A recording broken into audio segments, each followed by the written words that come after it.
سلام 7 دسمبر 1970 کو متحدہ پاکستان میں الیکشن کا انعقاد کیا جاتا ہے۔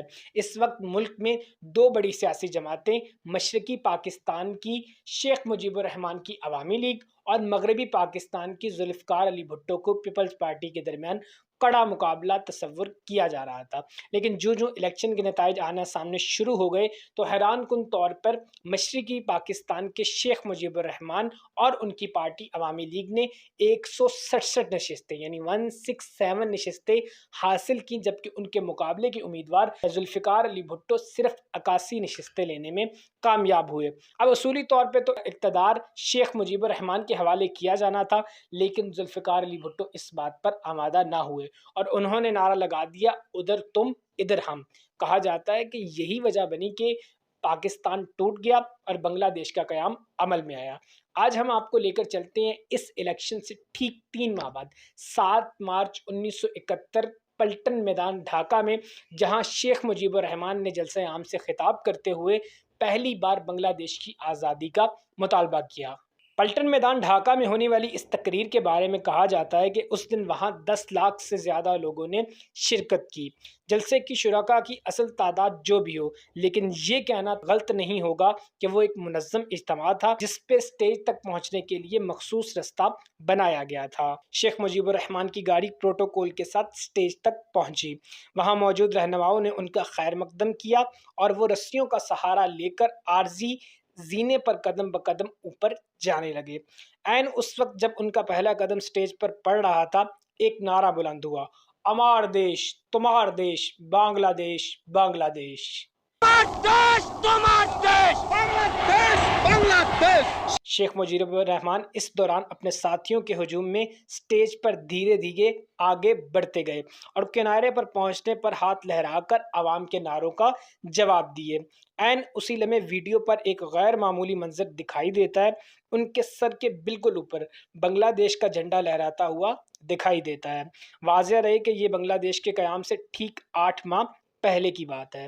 شیخ مجیب الرحمان نے اس دوران اپنا بایاں گال کھجایا اور عوام کو پرسکون رہنے کا اشارہ کرتے ہوئے روسٹرم پر آئے، اینک اتار کر سامنے رکھی اور نہایت سکون سے تقریر کا آغاز کیا۔ انہوں نے شرکائے جلسہ کو دھیمے انداز میں مخاطب کیا، بھائی امار یعنی میرے بھائیوں۔ حاضرین کو مخاطب کرنے کے بعد انہوں نے نہایت مختصر الفاظ میں متحدہ پاکستان کے 26 برس کی تاریخ اور اس عرصہ کے دوران لگنے والے مارشل لاؤں کا تذکرہ کیا۔ اس کے فوراً بعد ہی انہوں نے اس وقت کی صورتحال کا جائزہ پیش کیا۔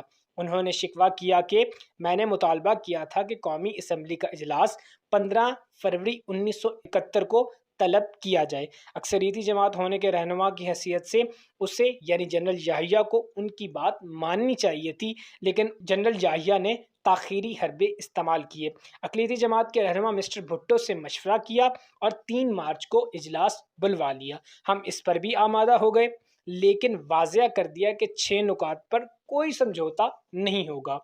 دوسری طرف بھٹو نے ڈیڈ لاک پیدا کر دیا اور کہا کہ اگر یہ اجلاس ہوا تو مغربی پاکستان کو جام کر دیا جائے گا۔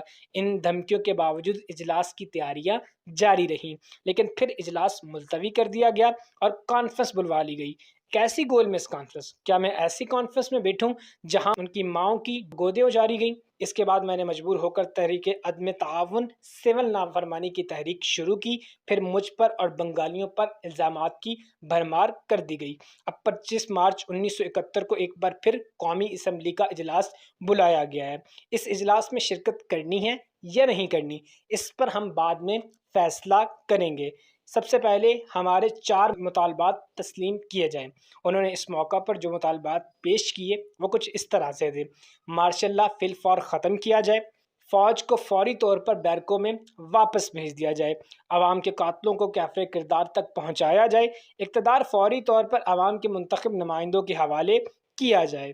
انہوں نے اپنے مطالبات پیش کیے، پھر کہا، میں عدالتوں، سرکاری دفاتر اور تعلیمی اداروں کو غیر معینہ مدت کے لیے بندش کا اعلان کرتا ہوں۔ میں عوام کو ہدایت کرتا ہوں کہ میری اجازت کے بغیر سرکاری دفاتر نہ کھولے جائیں۔ اس موقع پر انہوں نے supreme court, Quetta registry, high court,